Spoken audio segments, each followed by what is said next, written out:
Hello, my name is Joachim Gerlach. I'm Head of Development and Research at Medicinals India Biotech, and I'm happy to be speaking at the Doctors Federation for the World Global Summit on November 11th till 15th. My topic will be the comprehensive analysis of disease pathways and protocols for the management of severe and multisystemic conditions arising in COVID-19 and spike protein illnesses and long COVID. I'm part of the Long COVID Coalition group, where we are collaborating in research, in developing of treatment protocols, organizing conferences, and also publishing peer-reviewed papers to come up with solutions for all these millions and patients and people suffering from these kind of conditions. In my presentation, I will start with viral entry and replication mechanisms because this virus is not very well known to most doctors, and so I want to build the bridge between symptoms, conditions, and the intricate, delicate, and detailed pathways.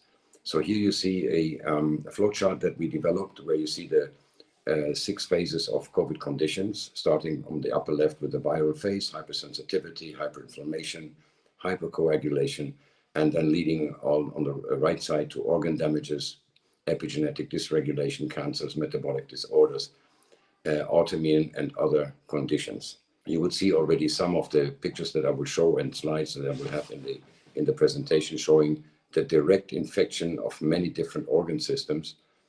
Another intricate behavior of this virus, infecting our gut bacteria, replicating and using them as a reservoir. Not very well known factor. Then you see Filopodia and TNTs developing between the cells where the virus can travel and replicate and use these kind of tunnels to spread through the organism. This is the protocol that we have developed.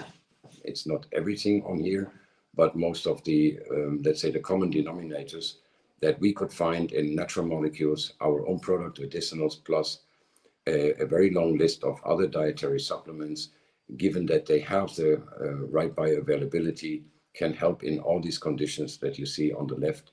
You can see here the molecules we are using in our formulation, which have all been extensively researched and documented on their efficacy on antiviral properties, ranging everywhere from viral proteases inhibition to host cell receptor blocking, all the fusion enzymes, and intracellular replication mechanisms that can be covered with these molecules very successfully.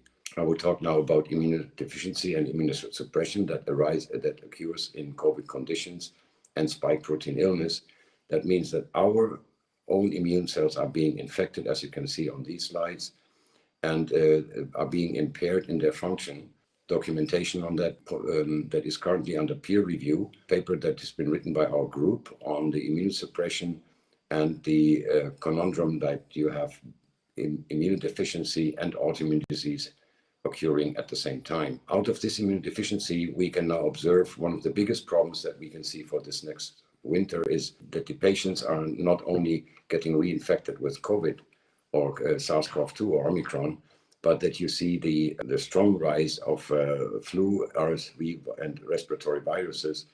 And many hospitals in the US, for example, are filled up, especially children suffering from opportunistic infections. How that works, we show here on various slides in my presentation.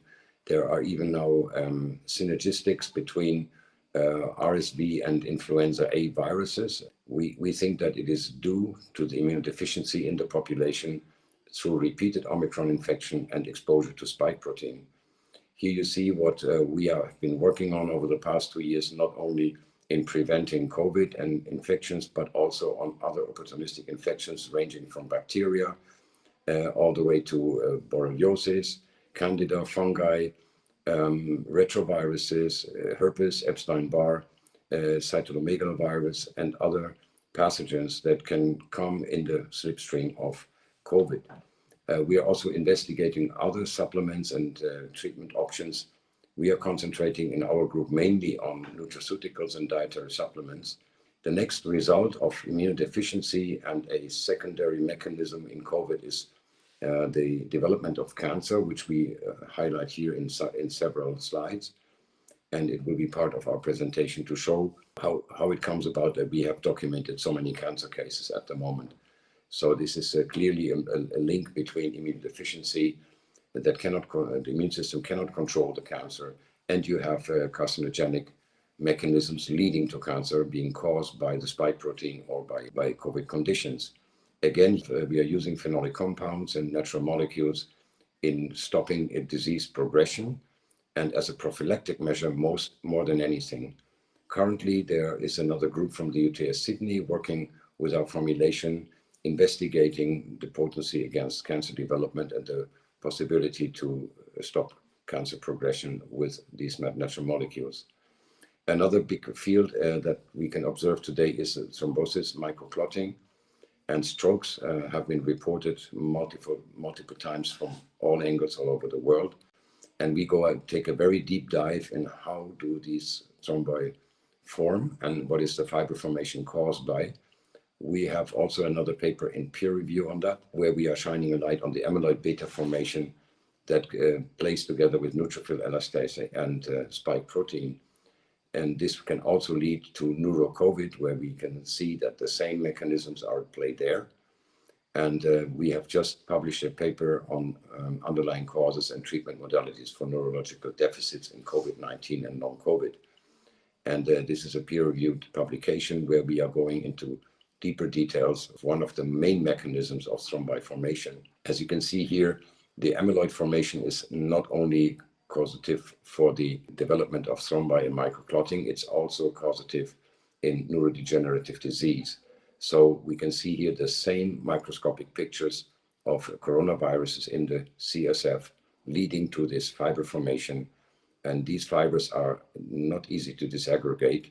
And that's one of the biggest challenges is now also to stop these kind of conditions from progressing and developing further.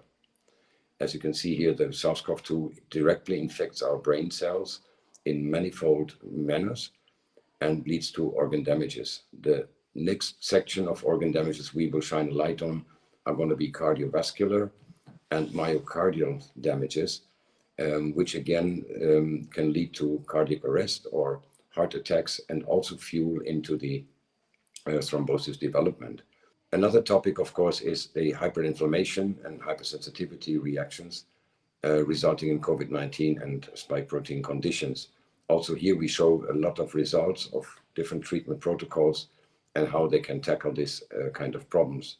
Protection of organs and also the restoring lung functions that you can even observe under the lung X-ray with a very rapid progression to healing. And here you can see also another trial we did on artificially induced heart attack. And on the left side, you see untreated heart muscle tissue under the microscope. And on the right side, you see treated animals. And you see a very big difference in how well these protocols can protect the tissue of the heart, myocardial tissue. So if you're interested in any further details, you can go to the website of the Long COVID Coalition. There you find around 12 to 14 hours of recordings of our past conferences. You can go to medicinals.com, our website, where you can find a lot of information on medicinals itself and the protocols. I'm very happy to see you at the Doctors Federation for the World Summit from November 11th till November 15th. Thank you for your attention.